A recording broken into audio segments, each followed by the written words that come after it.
26 धावा धावफलकावरती आपल्याला पाहायला मिळत आहेत। इथे मात्र थोडंसं आक्रमण करायचा प्रयत्न झालेला आहे। यावेळेस मोठा फटका, तेजस मात्र समोर आहे। वाह, काय कमालीचा असेल, आउटस्टँडिंग।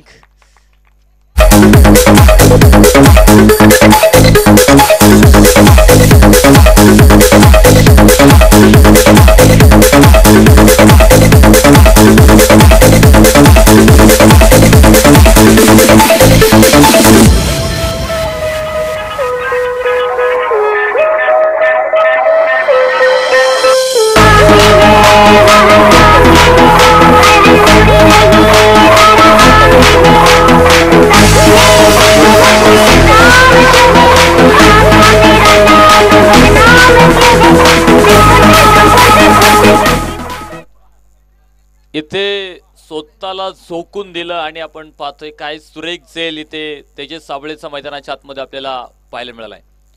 खरं तर STC लाईव्हला सुद्धा आता या झेलची दखल घ्यावी लागेल, कारण इतका सुरेख झेल